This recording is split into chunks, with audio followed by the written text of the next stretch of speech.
Թռչունները քամուն դեմ թռչելիս ավելի արագ են սլանում, մեզ էլ կյանքում բարձրանալու համար փոթորիկներ են պետք և իհարկե ամուր ու ձիգ թևեր։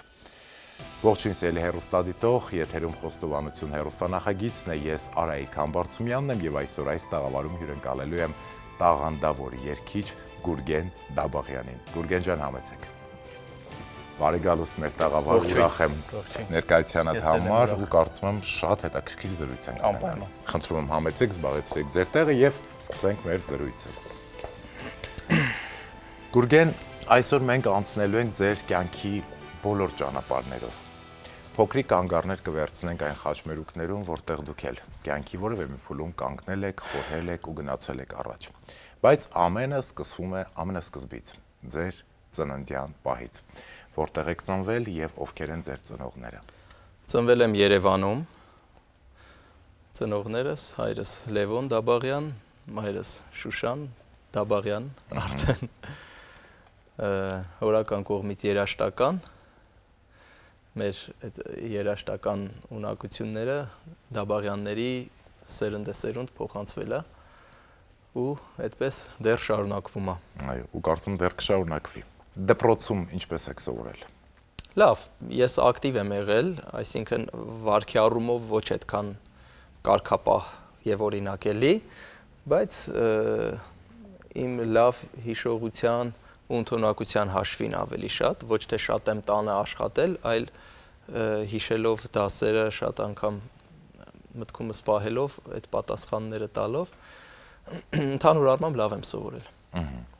Ով է ընտրել ձեր անունը եւ ինչու Գուրգեն։ Իմ անունը պապիկիս անունն է, ասեմ, որ պապիկս Դաբաղյան Գուրգեն Լևոնի, ծնված մարտի 10,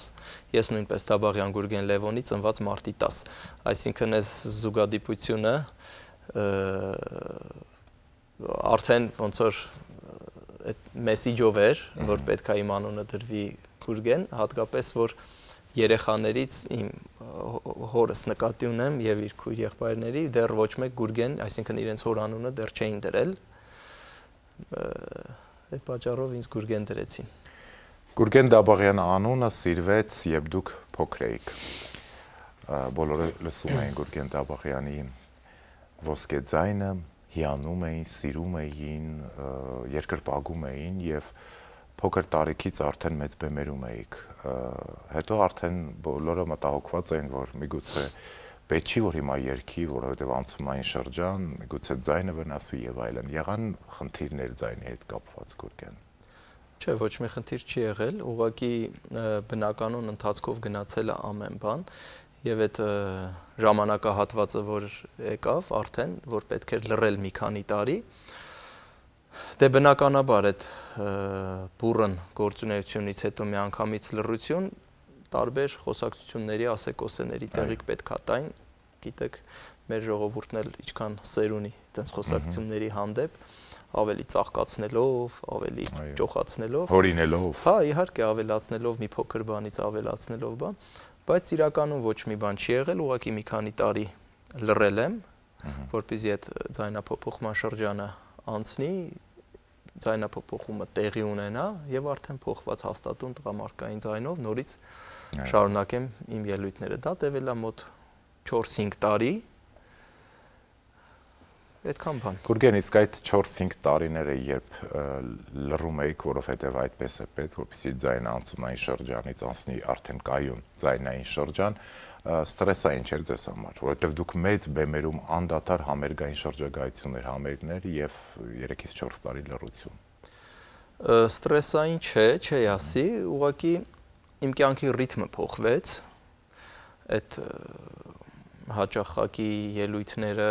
շրջագայությունները այդ շրջանում դադարեցին, բայց փոխարինվեց ավելի ուրիշ փուլով, եկավ ուսման փուլ ավելի շատ, որտեղ այդ շրջանում ես ավարտեցի դպրոցը, ընդունվեցի կոնսերվատորիա, մի քանի տարի էլ կոնսերվատորիայում, այսինքն այդ մի հատ կարևոր ժամանակահատված էր իմ կյանքում, որտեղ ես խորացա երաշտական, մասնագիտական գիտելիքների մեջ, կարելի ասել այդ տարիքից հիմքը դրվեց իմ խորը երաժշտական, մասնագիտական երգեցողության եւ ընդհանրապես հայ երգեցողության, աշուղական, թե ֆոլկլորի, թե արևելյան երաժշտության հիմքը դրվեց իմ ուսումնասիրությունների եւ շարունակվեց հետագայում մինչեւ այսօր։ Ում եք համարում ձեզ ուսուցիչ, կարևոր ուսուցիչ երգարվեստում։ Շատ այս հարցը շատ մեծ է, որովհետև ուսուցիչ կարելի է համարել մարդու, ում կյանքում չես էլ տեսել, ծանոթ չես հանդիպել եւ հակառակը կարա լինի ուսուցիչ մարդ, ով որ հենց ֆիզիկապես քո հետ պարապել է։ Զբաղվել ես։ Ես փոքր ժամանակ իմ հարցազրույցներում ասում էի, որ բացի որ հայրս իմ հետ զբաղվել է, տանը իմ մեջ նկատել է երգելու ունակությունները եւ հոր եղբայրս հետագայում, բայց ես նաեւ ինձ ուսուցիչ էի համարում հայկական ժողովրդական այն մեծ երգիչներին, Ռուբեն Մաթևոսյանով, Էլիահան Բարծումյան, Արաքսիա Գյուլյանի, այդ երգիչներին, ում ձայնագրությունները ես լսել եմ, իրենց ձայնագրություններով ապրել եմ, իրենց ձայնագրությունները լսելով սովորել եմ, վերարտադրել եմ այդ երգերը եւ այլն։ Երևի պատասխանս չի փոխվել։ Նույնն է։ Գուրգեն, ձեր բոլոր երգերը հոգու երգեր են, երբ որ լսում ենք ու անգամ զարմանում ու շատ անգամ ես եղել եմ տարբեր միջավայրերում, երբ քննարկվել է Գուրգեն Դաբաղյանի երգեցողությունը, կատարողական վարպետությունը ու մանր ու գեղեցիկ, բայց գրագետ խաղիկները, ինձ կասեք երգն է հոգու մեջ, թե հոգին է երգի մեջ։ Իրար հետ են մեկը մեկի մեջ, իրարից չի լինի առանձնացնել, անհնար առանձնացնել, իրանք մի ամբողջական մի օրգանիզմ են, այսինքն առանց մեկի մյուսը չի լինի և նույն էլ հակառակը։ Ճիշտ է, համամիտ եմ։ Խոսենք ձեր ընտանիքից, քույր եղբայր ունեք։ Այո, և քույր և եղբայր։ Նրանք ավելի ավագ են։ Մեծ են, ամենափոքրը դուք եք։ Այո։ Եվ արդեն կյանքի ճանապարհով անցնում եք առաջ, ձեռքբերումներ, նվաճումներ, բեմեր, համերգային շրջագայություններ, ծափեր, մեծ հանդիսատեսի բանակներ եւ մի օր մի հետաքրքիր ակնթարթ ու հանդիպում եք ձեր երկրորդ կեսին, ձեր տիկնոջը։ Որտեղ է լինում այդ հանդիպումը եւ ինչպես է լինում ձեր սիրո խոստովանությունը։ Դե բնական է, որ պետքա գար այդ օրը, պետքա գար այդ փուլը կյանքի, որ բացի իմ մասնագիտականից, իմ ստեղծագործական այդ բուրըն գործունեությունից, պետքա գար արդեն անձնականով նաև զբաղվելու պահը, ինչը որ կարծես ինքնըստինքյան ստացվեց և հատուկ պլանավորած, մտածած, որոշած, ինչ որ չի եղել, մեր հանդիպումը եղել է Հայաստանում, ավելի ճիշտ դրանից առաջ նույնպես հանդիպում եղել է տարիներ առաջ, բայց դա հանդիպում ասել չի կարելի, որտեղ պատահական ուղղակի այտենց մի կարճ հանդիպում ա եղել, ինչ որ միասին նկարվել ընտանիքի անդամներով բան։ Համերգի ժամանակ, երբ որ ես համերգերով Ռուսաստանի Դաշնությունում էի, այդտեղ, բայց այդ ժամանակ շատ տարիներ առաջ էր։ Եվ այդ ժամանակ ոչ մի բան չի եղել, որովհետև մեր մեջ կա տարիքային բավական տարբերություն եւ ինքը այդ ժամանակ հիմա որ կինս է Ինան այդ ժամանակ փոքր էր։ Ինքը դպրոցական երեխա էր ընդամենը, բայց ես շփվել եմ իր ընտանիքի անդամների հետ, իր հայրիկի հետ եւ մենք ընկերություն ենք արել, մեր կապը պահել ենք ուղակի երկար տարիներ, ինչպես շատ մտերիմներ, ծանոթներ ես ունեմ տարբեր երկրներում, շրջագայությունների ժամանակ ձեռք բերած իմ ընկերությունը։ Եվ այդպես տարիներ հետո ես տեսա համացանցում արդեն Ինային, իր նկարները, հետո նաև իմացա, որ ընտանիքից է, ում աղջիկն է, և մտածեցի, որ ավելի լավ, քանի որ ես ընտանիքին ճանաչում եմ արդեն լավ, գիտեմ, որ ովքեր են ծնողները, և մտածեցի, որ ինչի չէ։ Իսկ եղավ սիրո խոստովանության ինչ-որ յուրօրինակ ձև։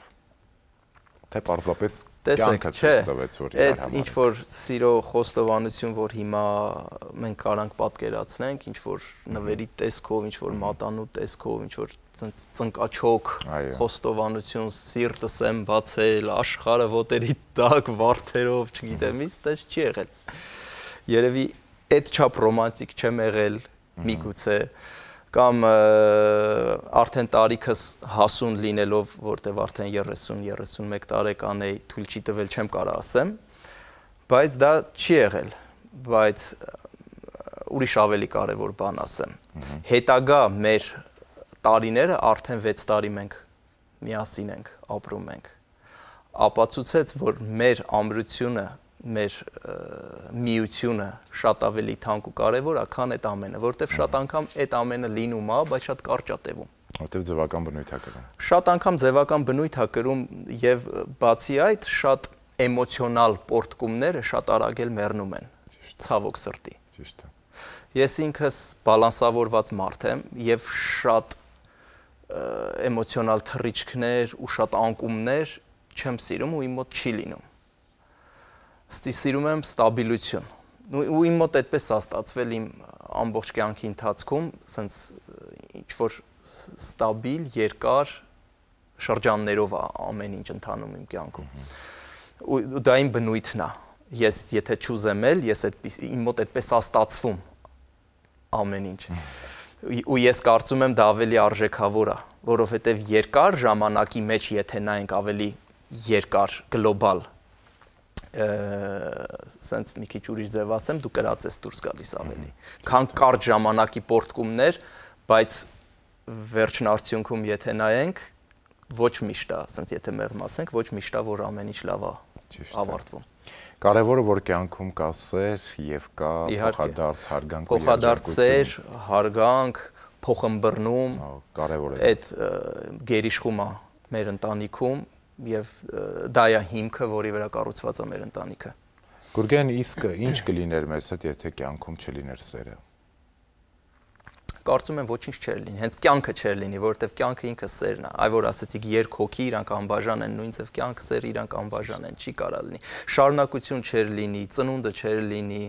Սերը ինքը գլոբալ հասկացողություն է, սեր դեպի հայրենիք, սեր դեպի ծնող, սեր դեպի երեխա, սեր դեպի սիրած աղջիկ, կապ չունի, սեր դեպի նույնիսկ հասարակ կենցաղային մանրուքներին սիրած ուտելիք ենք, չէ՞ մենք ասում, սիրած գույն, սիրած հագուստ։ Ամեն ինչ մեջ սեր ենք փորձում տեսնել։ Եվ ինքը իրականում կա, դա մենք չենք հնարել, կա։ Այո, առանց սիրո, ինչպես դուք նշեցիք, հնարավոր չի լինի ապրել եւ առանց կյանքն էլ չէր լինի եւ լավ է որ կա սերը, որովհետեւ սերը փոխում է կյանքի գույները եւ սերը մի տեսակ տրամադրություն էլ է փոխում եւ ուրիշ մարդ է դառնում։ Ունեք այսօր երկու բալիկ, աղջիկ եւ որդի։ Աղջիկ եւ տղա, այո։ Փոքր է։ Տղաս փոքրն է,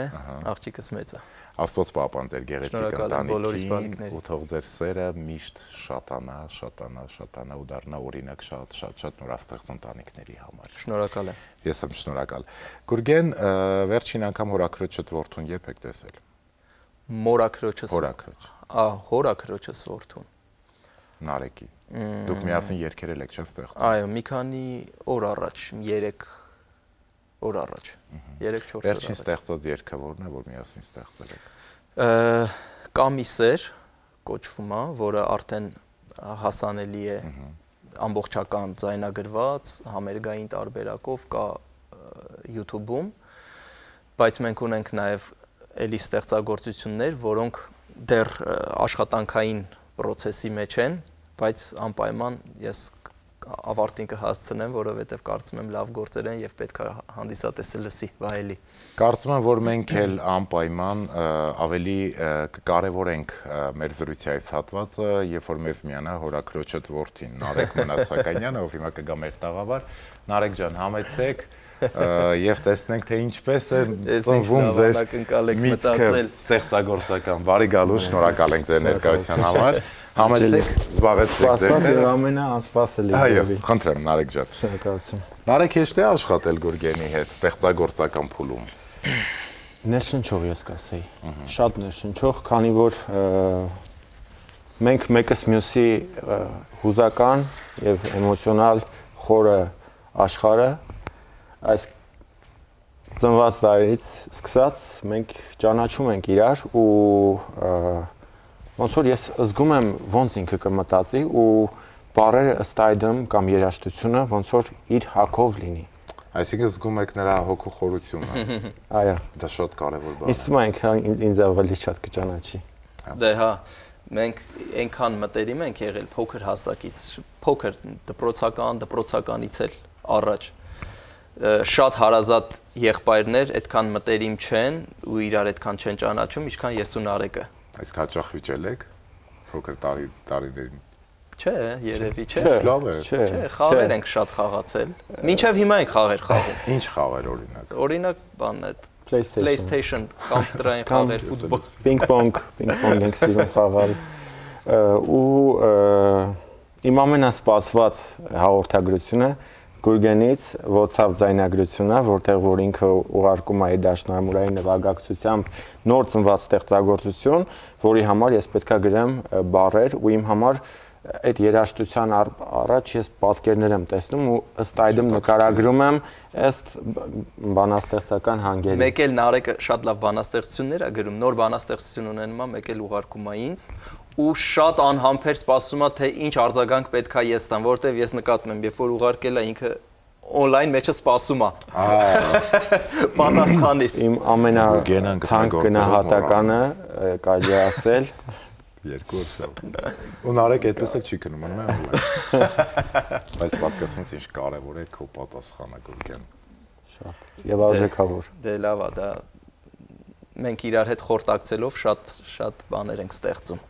Եվ մեր ստեղծածներից քիչն է որ հանդիսատեսը գիտի մեր երգերից։ Օրինակ Մամջան երգը, չէ՞, առաջինն էր կարծեմ մեր երգերից, որ ես երգը միանգամից sense երգ եկավ իմ մտքին, ուղղակի երաժշտություն, առանց բառերի երաժշտություն։ Միանգամից դիկտաֆոնով ձայնագրվեցի, ուղարկեցի Նարեկին ու ասեցի ինչ եմ պատկերացնում, ասեցի ինչ որ ծնողի սեր, մայր, այս տիպի մի բան եմ պատկերացնում ու ինքը միանգամից իմ մամայի վրա բանաստեղծությունը գրեց եւ մենք նվիրեցինք մամայիս ծննդյան։ Ես հենց դա եի ուզում հարցնել, այդ երգի մասն է, չէ՞, խոսքը որ մայրիկի ծննդյան օրը անում։ Այո, Մամջան երգի մասին է խոսքը, որի բառերը գրել է Նարեկը, երաժշտությունը ես եմ գրել ու միասին անակնկալ արեցինք, մամաս չգիտեր հենց այդ օրը տեղում։ Գուրգեն,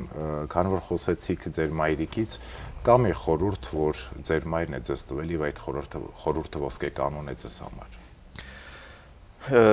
Այս պահին արագ դժվար մտաբերեմ ինչ որ խորհուրդ, բայց մայրս իր տեսակով այն մարդկանցից չի, որ սիրում են շատ խոսել, շատ խրատներ տալ, կյանքի դասեր տալ, այլ ինքը այն մարդկանցից է, որ պետք է իրան ուղակի նայել, իր ապրած կյանքը եւ սովորել ինչպես ապրել ճիշտ։ Այսինքն գործով ապացուցող տեսակ օրինակելի, այլ ոչ թե խոսքով, որովհետև շատ խոսքեր ասողների մեծ մասը իրականում այդպես է, ով որ շատ սիրում է խոսել, խրատներ տալ, բարոյախրատական ինչ որ բաներ, սիրողները, եթե նայում ես իրանց գործին, թե իրանք ոնց են ապրում, չի բռնում իրար։ Մեծ մասինը չի բռնում իրար։ Դրա համար պետք չի շատ խոսել, պետքա գործ անել եւ գործով օրինակ ծառայել։ Ճիշտ է։ Ասում են, չէ, լռությունը հաճախ ավելի խոսումն է, որովհետև գործն է անմահ ու պետք է ավելի շատ գործել, քան պարզապես հենց այնպես։ Անպայման, լրիվ համաձայն եմ։ Նարեկ, ասեք, հավելեմ, ես որպես ինֆորմացիա Զիգմունդ Ֆրոյդի խոսքերից ասեմ, ասում եմ մարդ, երբ որ մի բանից շատ է խոսում, նա չունի այդ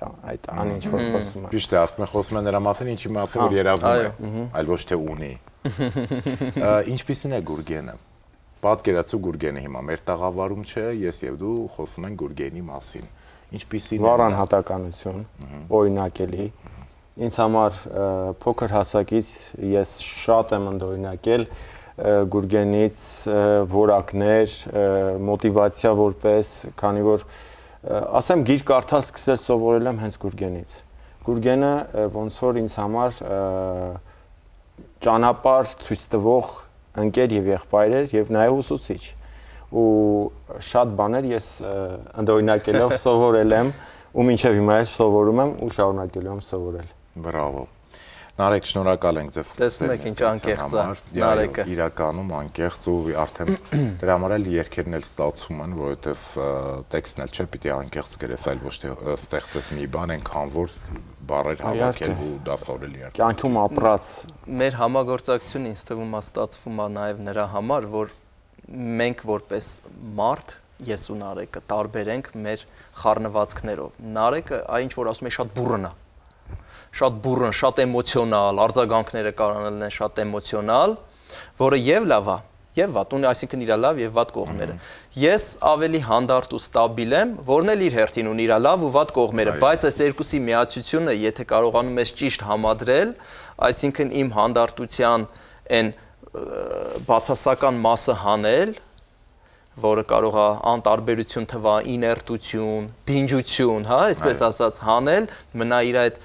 լավ շերտը եւ Նարեկի էմոցիոնալության այդ շատ պորտկումները, տատանումներն էլ հանել, պահել այն պետք եկած մասը, այդտեղ արդեն ծնվում են լավ բաներ, ծնվում են լավ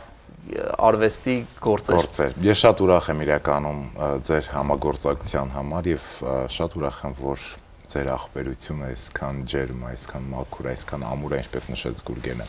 Նարեկ, շնորհակալ եմ ձեր ներկայության համար, հիմա մենք ձեզ կճանապարհենք ու կշարունակենք զրույցը։ Նարեկ ջան, ապրես։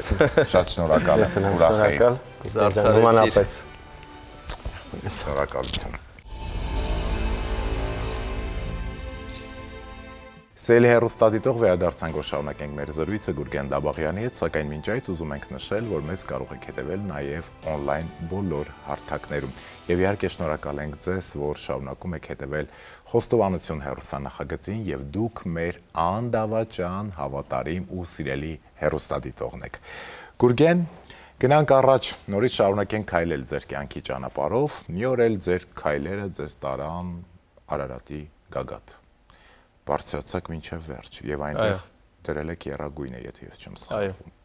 Եվ երկել ենք Հայաստանի հիմնը։ Ում հետ եք բարձրանում։ Մենք 4 ընկերներով էինք։ Մենք ուղղակի մեր նախաձեռնությամբ որոշեցինք, քանի որ մենք իրար հետ Հայաստանում գնում էինք արշավներ, բնություն, լեռներ շատ էինք քայլում, ուղղակի տենց մենք որոշեցինք, որ երբ որ գա ամառը հարմար ժամանակահատված լինի, մենք մեքենա վերցնենք, մենք մեզնով գնանք եւ այնտեղ գտնենք գիդ, նախնական ինչ-որ տեղեկություններ իմացել ենք ու այդպես էլ արեցինք։ Իսկ ինչքան տևեց այդ ժամանակահատվածը, քանի ժամում, քանի օրում բարձրացաք։ Տեսեք, Արարատի գագաթի վերելքը կան ստանդարտներ, որ պլանավորած, այդպես գնում է ամեն բարձրության վրա մնալով,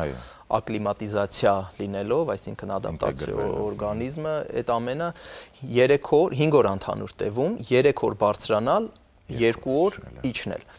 Մենք մի քիչ խախտեցինք, 2 օր իջնելու փոխարեն 1 օրում իջանք, ինչի իհարկե մի քիչ սխալ է, թույլատրելի չէ, բարձրությունների մեծ տատանումների տալիս է, ուղղակի մեր ժամանակը քիչ էր, մենք ուզեցանք մի օր ավել շրջեինք եւ գնացինք Վան քաղաք, Վանի Բերդ, մի խոսքով այդ տեղանքներում Արաքսգետ, բան շրջեինք, դրա համար չուզեցանք որ կորցնենք, մի քիչ էլ այդ երիտասարդական ավյունը մեջներս շատ էր, այդպես որոշեցինք ինչ կարիք կա ինչ որ ծեր տուրիստների հետ 2 օր ժամանակ անցկացնել իջնելու ճանապարհին կարելի է մենք ջահելներով մի օրում խփենք իջնենք մինչև Դողուբայազետ քաղաք որտեղ մեր հյուրանոցներ այդպես էլ արեցինք 1 օրում իջանք այդ օրը արդեն հասանք հանգստացանք իսկ մյուս օրը սկսեցինք շրջել նորից Հիմա մեր գաղտնի սունդուկում կա մի իր որը որ քոնն է եւ այդ իրը քեզ է պատկանում Հիմա ես կփորձեմ բացել սունդուկը, դեպ այս նամակն էլ է քոնը։ Տեսնենք թե ինչ կա մեր սունդուկում։ Հետաքրքիր բաներ եք։ Հիմա ես կարծում եմ հերթով ցույց կտամ եւ դուք արդեն կմեկնաբանեք սա ինչ է։ Սա խնդրեմ։ Սա Արարատի գագաթից եւ սա բերած հողնա եւ քարը։ Ես արդեն քանի 10 տարուց ավել 15 երևի տարի անցել, եթե չեմ սխալվում։ Արարատի գագաթից, սա իմ հայրս էր ինձ ասել, որ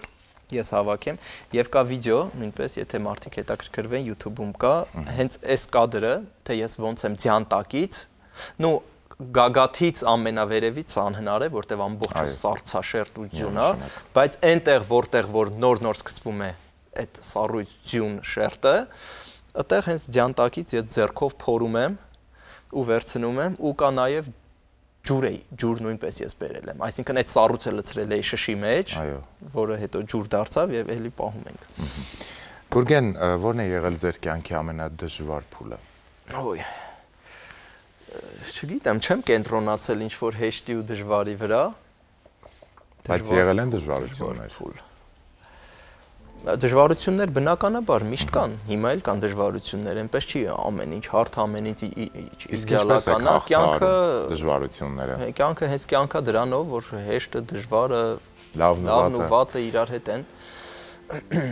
Իսկ բանաձևը դժվարությունները հաղթարելու որն է։ Հատուկ չունեմ բանաձև։ Այս պահին sense չեմ կարող ինչ-որ մի նախադասությամբ ձևակերպեմ։ Այն օրը լսում էի մի հետաքրքիր բան,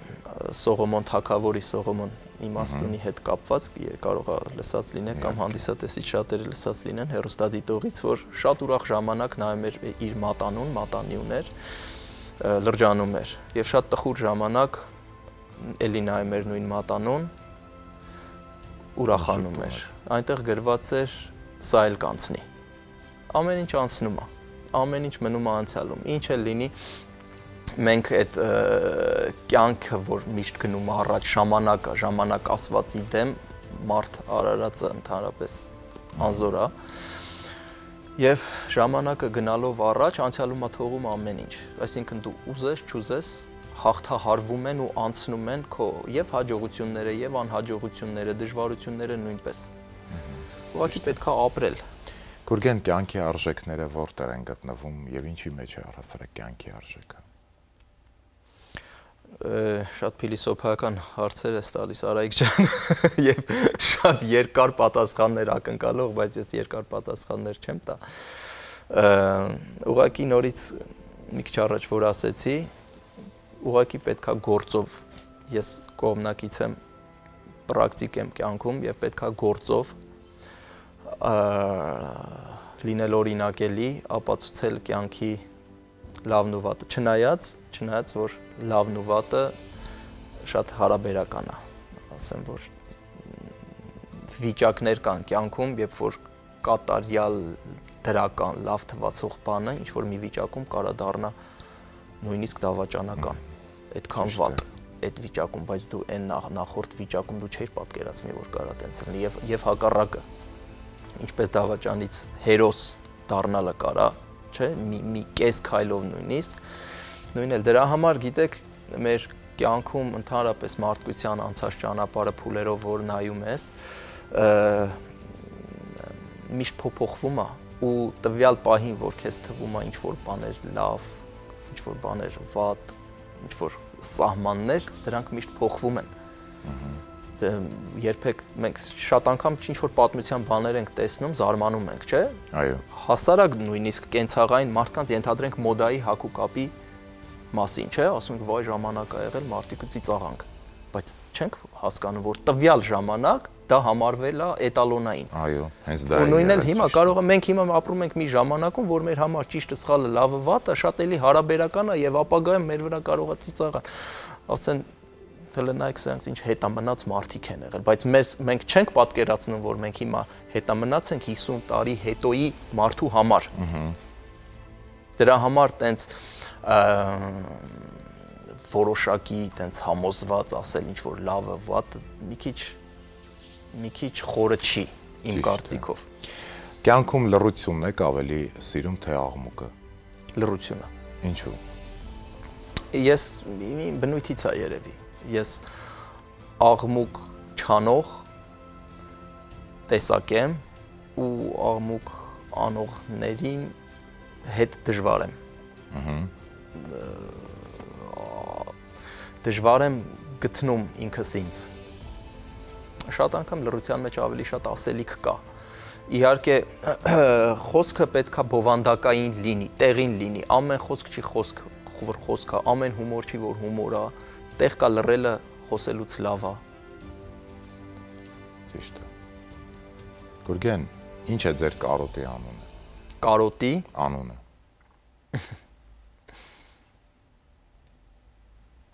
Չգիտեմ,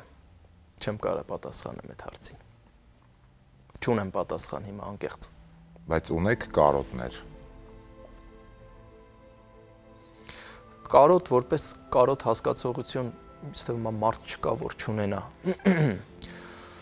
Կախված իր անցյալի հետ, կախված իր հարազատների հետ,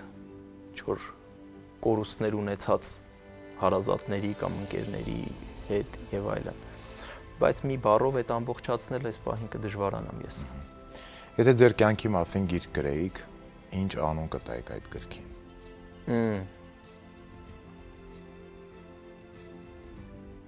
Սա էլ կանցնի։ Հետաքրքիր է։ Այնույն օրինակով։ Իհարկե, ամեն բան կանցնի մեր կյանքում եւ կմնա միայն արժեքը։ Այն արժանինքները, որոնց համար մեզ կհիշեն, կգնահատեն, կկարևորեն, կարժևորեն։ Գնանք առաջ, կյանքի գունապնակից վերցրեք 2 ցանկացած գույն, որոնք են այդ գույները, որոնցով որ կգունավորեք ձեր կյանքը։ 2 գույն։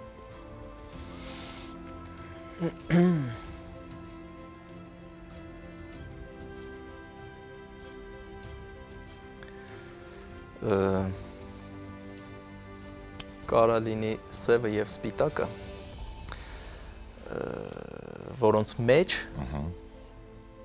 որոնց մեջ կան բոլոր գույները, այսինքն որոնց սևի ու սպիտակի ես արանքում կան բոլոր մյուս գույները, բայց իհարկե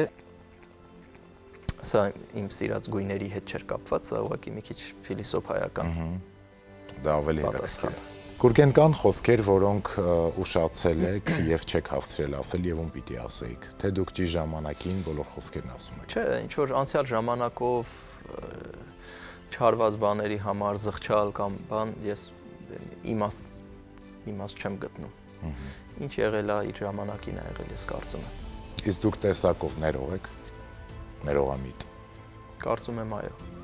Հեշտ եք ներում։ Կարողա ցույց տան, որ չէ, բայց իրականում այո։ Իսկ ներելուց հետո, երբ որ հանդիպում եք այն մարդուն, որ ինչ որ սխալ է արել, սխալ մի քայլ է արել եւ դուք ամեն դեպքում ներել եք նրան, որտեղ բոլորս կարող ենք սխալվել, վերաբերմունքը փոխվում է, թե մնում է նույնը։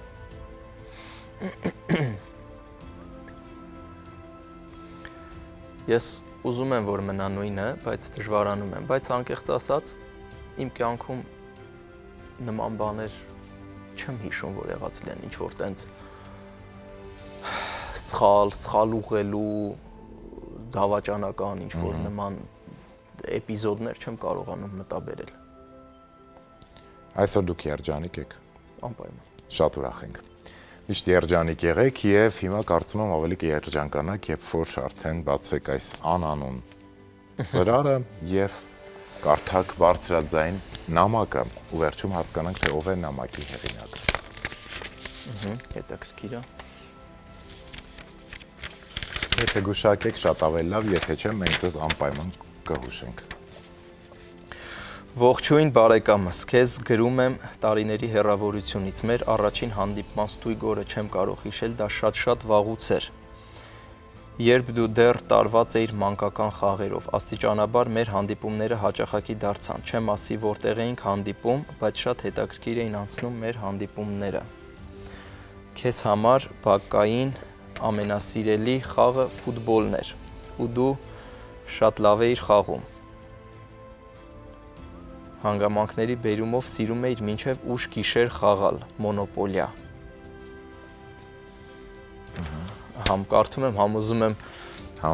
հասկանամով կարելի է հավելեմ նաև, որ վաղ պատանեկության տարիներին երազում էիր ապրել անծայրածիր տայգայում։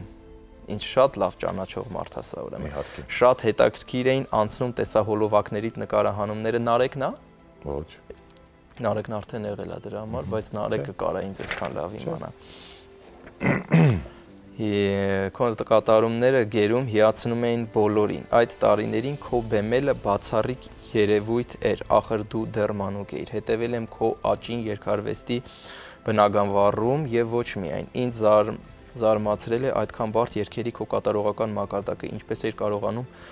մտապահել գուսանական երգերի տեքստերը, դու մանուկ էիր։ Ներկա եմ եղել քո Երևանում կայացած բոլոր համերգներին, Սայաթնովա ֆիլմից դպրոցում ֆիլմից բեմադրած հատվածը հիշում ես Դոստի Ֆաթուլա Աննա Շալիկո։ Երանությամբ եմ հիշում մեր հանդիպման բոլոր օրերը։ Դու անդադ երգում էիր քթի տակ ցածրաձայն։ Իմ ուշադրությունը գրավելու համար երբեմն գրիչը ցատկում էր ձեռքիցդ։ Ու վերջ։ Բակ դպրոց։ Բակ դպրոց։ Ինձ տարավ բակ դպրոց, թե նամակում ասվում է այդ մասին։ Ով կարա լինի բակային ընկեր, դպրոցական ընկեր, միգուցե իմ դպրոցի առաջին ուսուցչուհին, ընկեր Տեփոյանը, ինձ կարար ճանաչեր, որի հետ։ Ով ընկեր։ Ընկեր Տեփոյանը, իմ դպրոցի առաջին դասղեկը, այո, իմ ուսուցչուհին, որի հետ հետագայում էլ մենք շատ կապ ենք, Լուարա Տեփոյան։ Ճիշտ եք։ Հենց նա է նամակի հեղինակը, շատ ճիշտ կռահեցիք եւ նրա խոսքերն են այս թղթի վրա ու նա շատ ուրախացավ, երբ որ իմացավ ձեր նամակը հենց ինքը պետք է գրի։ Ձեզ շատ սիրում, շատ գնահատում եւ շատ կարոտ է։ Ես նույնպես ընկեր Տեփոյանին առաջին հենց դասարանից եղել է իմ դասղեկը եւ մեր կապը ընտանիքներով իմ ծնողների հետ շարունակվել է։ Իր զավակների հետ մենք մտերիմ ենք, ընկերություն ենք արել, խաղացել ենք դպրոցական տարիքում եւ շատ հետաքրքիր էր ու հուզիչ ինձ համար։ Շնորհակալ եմ ընկեր Տեփոյան ջան, ողջունում եմ, որ դուք կաք մեր կյանքում, առողջ եղեք երկար տարիների կյանք ձեզ։ Իրականում մեր զրույցը ստացվեց, որովհետև մենք ստացանք բոլոր հարցերի պատասխանները, որոնք որ ուղեցինք ձեզ եւ ոչ մի հարցի չխուսափեցիք պատասխանել, իսկ դա խոսում է մարդու բաց լինելու եւ անկեղծ տեսակի մասին։ Գուրգեն, շնորհակալ եմ, որ այսօր իմ հյուրն էիք։ Ես եմ շնորհակալ Արայիկ ջան, դուք ինձ հետաքրքիր էմոցիաներ, ապրումներ պարգևեցիք եւ ձեր մոտ կա այդ մթնոլորտը, դուք կարողանում եք մարդուն անկեղծացնել։ Բոլորը դա են ասում։ Այո։ Ձեր մոտ կա այդ ինչ որ էներգիան, էներգետիկան, աուրան, որ կարողանում եք մարդուն անկեղծացնել ու մարդու միջից հանել իր իսկական այն մարդը, որ կա եւ որ հերոստադիտողը տեսնի իսկական այդ մարդուն, այլ ոչ թե այն արտիստին, որին սովոր է եղել միշտ տեսնել էկրաններից, այդ շատ կարևոր է։ Շնորհակալ եմ իմ մարդ-ընկեր, շնորհակալ եմ քո տեսակի եւ անկեղծ խոստովանությունների համար։ Սիրելի հեռուստադիտող, այսպիսին էր սիրված տաղանդավոր երգիչ Գուրգեն Դաբաղյանի կյանքի պատմությունը եւ խոստովանությունը։ Դուք էլ խոստովանեք, միգուցե վաղն արդեն ուշ լինի, իսկ մենք կհանդիպենք հաջորդ շաբաթ։